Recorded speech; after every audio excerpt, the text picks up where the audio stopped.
Les chansons sur les vacances, on a tous en tête ces airs un peu légers, parfaits pour l'été, non? Eh bien, détrompez-vous. Parce que derrière la mélodie entraînante, il se cache souvent bien plus que ça. Alors est-ce que ces chansons, en apparence si joyeuses, sont en fait secrètement révolutionnaires? C'est la question qu'on va se poser. Parce que oui, ces tubes des années 60 et 70, ils ont l'air tout innocents, mais en réalité ce sont de vrais documents sociaux. Ils nous racontent une époque, un moment de bascule. Allez, on va essayer de lire un peu entre les lignes. Bon, pour décortiquer tout ça, on va prendre un exemple parfait, un vrai cas d'école, une belle histoire de Michel Fugain, sortie en 1972. C'est un peu la clé qui va nous permettre de comprendre tout ce genre musical. Le pitch est super simple, c'est presque un cliché, c'est justement ça qui le rend universel. Imaginez, deux inconnus, une rencontre totalement improbable. Lui, il descend vers le sud, elle remonte vers le nord. Et où est-ce qu'ils se croisent? Sur une aire d'autoroute. Un lieu banal, qui devient tout à coup le décor d'une romance éphémère, mais inoubliable. Ce qui est fascinant, c'est aussi l'histoire de la chanson elle-même.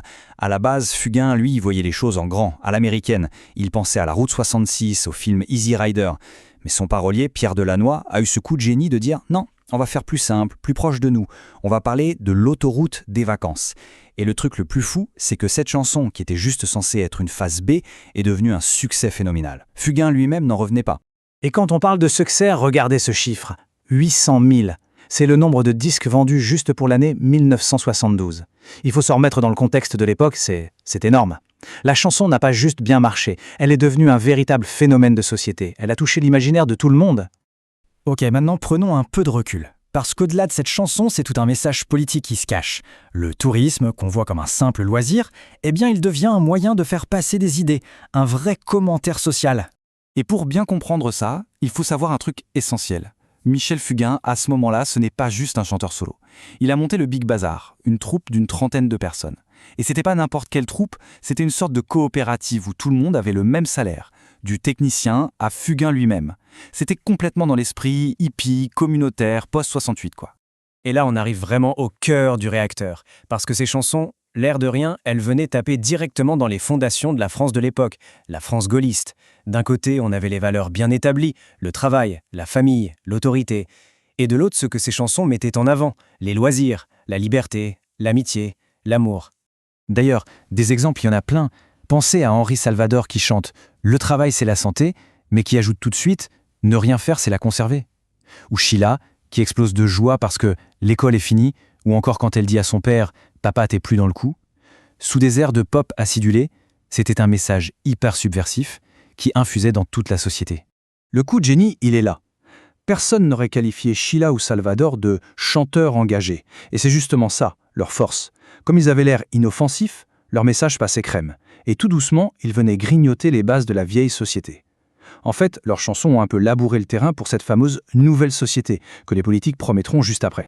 Allez, on passe au deuxième grand thème qui ressort de ces chansons. C'est la façon dont le tourisme est présenté comme une sorte d'amplificateur émotionnel, surtout pour tout ce qui touche aux histoires de cœur. En gros, les vacances, c'est le théâtre de toutes les étapes de la vie d'un couple. On a l'étincelle, la rencontre improbable dans Une belle histoire.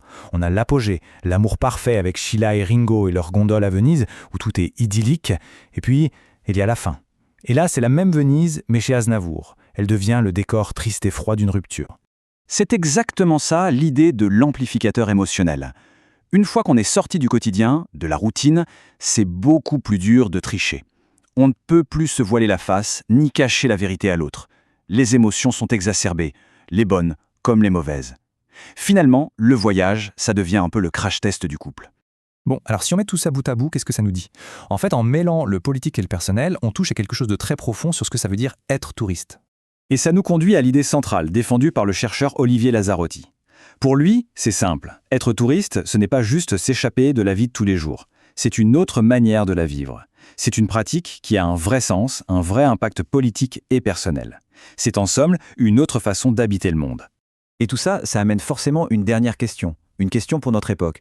Si leurs chansons à eux parlaient de liberté et d'une nouvelle société, qu'est-ce que nos playlists de vacances à nous racontent aujourd'hui ?